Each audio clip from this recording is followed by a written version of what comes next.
जब भी हम स्वास्थ्य के बारे में सोचते हैं तो हमारे दिमाग में हमेशा वही चीज़ें आती हैं, जैसे एक्सरसाइज, विटामिन, प्रोटीन, वज़न कम करना, दौड़ना, योग करना या फिर एक हेल्दी डाइट।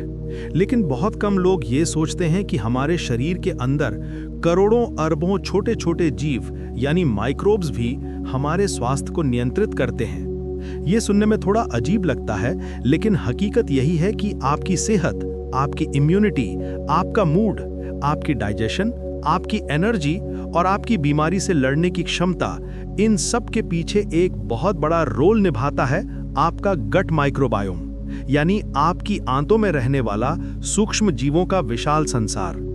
इसी विषय पर आधारित है किताब द गुड गट, जिसे स्टैनफोर्ड यूनिवर्सिटी के दो वैज्ञानिक जस्टिन और एरिका सननबर्ग ने लिखा है।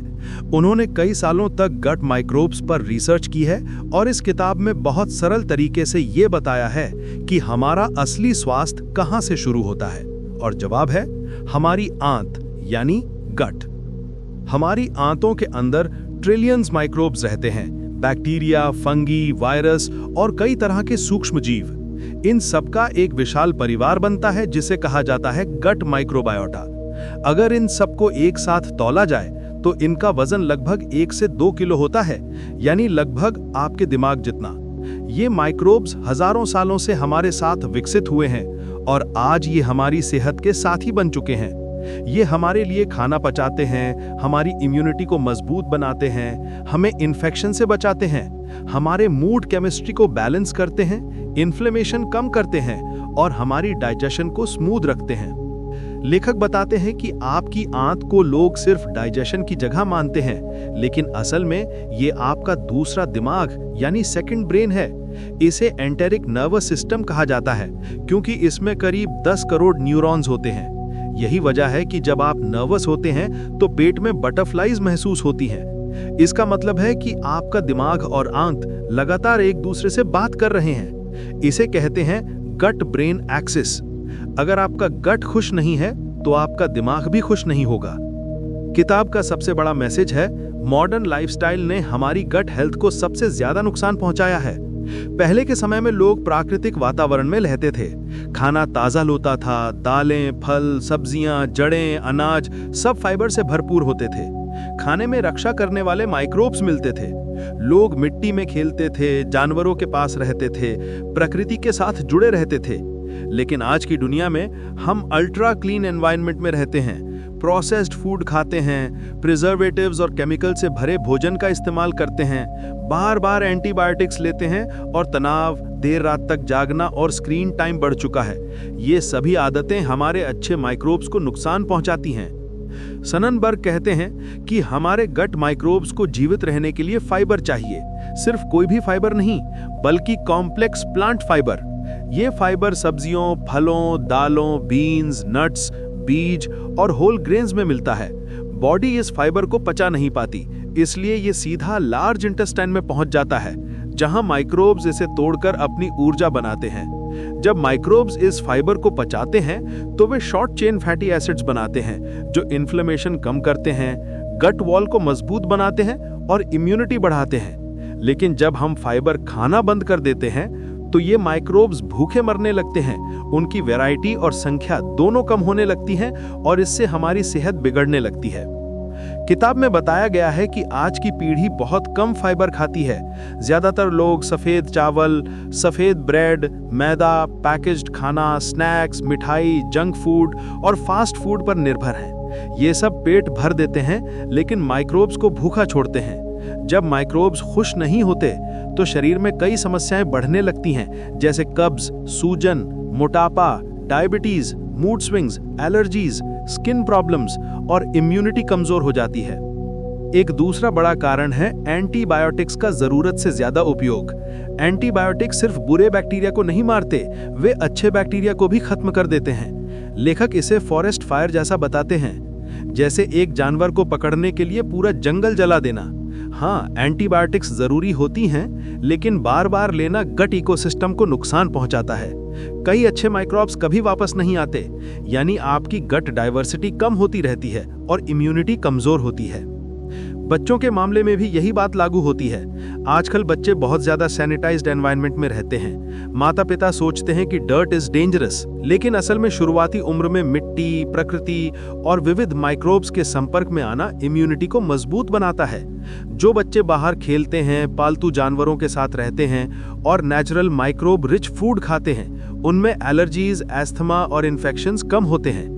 इसमें कोई शक नहीं कि मॉडर्न हाइजीन ने बीमारियों को कम किया है, लेकिन अति स्वच्छता ने हेल्दी माइक्रोब्स की वैरायटी को कम कर दिया है। लेखक एक महत्वपूर्ण उदाहरण देते हैं हैडजा ट्राइब का, जो अफ्रीका की एक जनजाति है। ये लोग प्रकृति के साथ रहते हैं, जड़ें, फल, सब्जियां, बीज, शहद और नेचुरल फूड्स खाते हैं। इनके गट माइक्रोब्स की वैरायटी मॉडर्न सिटी लोगों से कई गुना ज्यादा है। इनके समुदाय में मोटापा, डायबिटीज या ऑटो इम्यून डिजीजेस लगभग ना के बराबर हैं। ये ट्राइब दिखाती है कि अगर खान पान प्रकृति के अनुसार हो तो गट माइक्रोबायोम अत्यंत स्वस्थ रहता है। किताब बताती है कि गट हेल्थ को सुधारने के लिए 3 चीजें सबसे जरूरी हैं: फाइबर, फर्मेंटेड फूड्स और फूड डाइवर्सिटी। फाइबर माइक्रोब्स का भोजन है।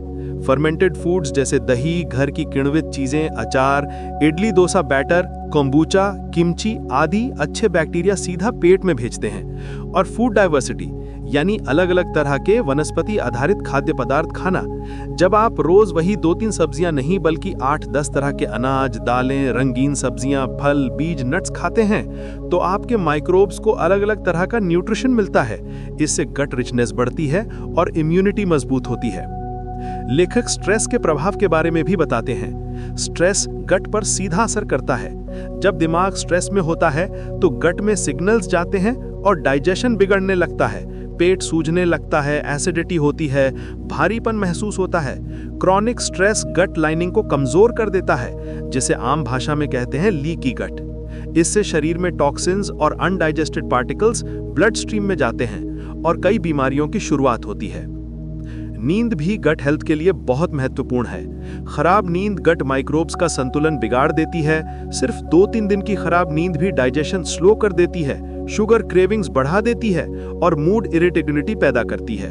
अच्छी नींद माइक्रोब्स को रीस्टोर करती है और गट को हील करती है। अब आते हैं एक दिलचस्प विषय पर, गट एंड वेट कनेक्शन। बहुत लोग सोचते हैं कि वजन सिर्फ कैलोरी से बढ़ता है, लेकिन गट माइक्रोब्स आपके metabolism, fat storage, cravings, hunger hormones और एनर्जी यूज में बड़ी भूमिका निभाते हैं। अगर गट इम्बैलेंस में है तो वजन कम करना कठिन हो जाता है। कुछ माइक्रोब्स शुगर और फैट क्रेविंग्स बढ़ाते हैं, जबकि कुछ माइक्रोब्स फैट बर्न्स में मदद करते हैं। इसलिए वेट लॉस की असली शुरुआत गट से होती है। लेखक मूड कनेक्शन भी समझाते हैं। हमारे बॉडी का 90% सेरोटोनिन यानी हैप्पीनेस हार्मोन गट में बनता है। अगर माइक्रोब्स खुश हैं तो मूड स्टेबल रहता है, एंजाइटी कम होती है और फोकस बढ़ता है। लेकिन गट इम्बैलेंस मूड स्विंग्स और इरिटेबिलिटी बढ़ाता है। इसलिए गट सच में हमारा दूसरा दिमाग है। किताब बच्चों की गट हेल्थ पर भी ध्यान देती है। नॉर्मल डिलीवरी से जन्म लेने वाले बच्चों को शुरुआत में ही मदर्स माइक्रोबायोम से अच्छे बैक्टीरिया मिलते हैं। ब्रेस्ट फीडिंग बच्चों के गट माइक्रोबायोम के लिए वरदान है। इसमें स्पेशल शुगर्स होते हैं जो सिर्फ माइक्रोब्स को खिलाने के लिए बनाए गए हैं। वहीं फॉर्मूला मिल्क गट माइक्रोबायोम को वही लाभ नहीं दे पाता। जैसे जैसे बच्चे बड़े होते हैं, उनके भोजन में विविधता होनी चाहिए। फल, सब्जियां, दालें, पौधे आधारित खाद्य पदार्थ, ताकि गट मजबूत बने। आर्टिफिशियल स्वीटनेस पर लेखक लोगों को चेतावनी देते हैं। Diet soda, sugar free products और 0 कैलोरी स्वीटनर्स गट माइक्रोब्स को डिस्टर्ब करते हैं। ये बॉडी की केमिस्ट्री को कंफ्यूज करते हैं, इंसुलिन रिएक्शंस को खराब करते हैं और दीर्घकालिक रूप से वेट गेन और डायबिटीज का खतरा बढ़ाते हैं। प्रोसेस्ड फूड भी गट के लिए हानिकारक हैं। इनमें मौजूद प्रिजर्वेटिव्स, इमल्सिफायर्स, स्टेबलाइजर्स गट लाइनिंग को नुकसान पहुंचाते हैं। प्रिजर्वेटिव्स माइक्रोब्स को मार देते हैं और इमल्सिफायर्स गट वॉल को कमजोर कर देते हैं। लेकिन अच्छी खबर यह है कि गट बहुत जल्दी सुधार सकता है। सिर्फ 2-3 हफ्तों में भी नोटिसेबल बदलाव आने लगते हैं। अगर आप अपनी डाइट में वैरायटी बढ़ाएं, फ्रेश फ्रूट्स और सब्जियां जोड़ें, फर्मेंटेड फूड्स खाएं, पानी भरपूर पिएं, नींद सुधारें और तनाव कम करें, तो गट माइक्रोबायोम नई एनर्जी के साथ ग्रो करता है। डाइजेशन बेहतर होता है, इम्यूनिटी बढ़ती है, स्किन ग्लो करती है और मूड स्थिर होता है। गट केयर के लिए बड़े बदलाव जरूरी नहीं है। धीरे धीरे छोटे सुधार भी बहुत असर दिखाते हैं, जैसे रोज सैलेड जोड़ना, दही खाना, फाइबर बढ़ाना, घर का खाना ज्यादा खाना, बाहर का खाना कम लेना और अननेसेसरी एंटीबायोटिक्स से बचना। साथ ही साथ लाइफस्टाइल फैक्टर्स जैसे walking, sunlight, meditation, nature time और प्रॉपर ब्रीदिंग भी गट को मजबूत बनाते हैं। किताब एक सुंदर संदेश देती है कि अगर आप अपने गट का ख्याल रखें तो आपका गट आपकी सेहत का ख्याल रखेगा। आपकी immunity, digestion, mood, energy, weight, skin सब कुछ नेचुरली इंप्रूव होने लगता है। गट सिर्फ एक अंग नहीं, आपका स्वास्थ्य का केंद्र है। इसे सही फ्यूल दीजिए और आपका शरीर आपको रिवॉर्ड करेगा। और इसी के साथ आज हम इस एक्सप्लेनर के अंत तक पहुंचते हैं। अगर ये वीडियो आपको जानकारीपूर्ण, उपयोगी और लाइफ चेंजिंग लगा हो तो इसे लाइक करना मत भूलिए। अपने दोस्तों और परिवार वालों के साथ शेयर कीजिए और ऐसे ही आसान और गहरे बुक एक्सप्लेनर्स के लिए ग्रो विद बुक्स चैनल को सब्सक्राइब कीजिए। अगले वीडियो में फिर मिलेंगे। धन्यवाद।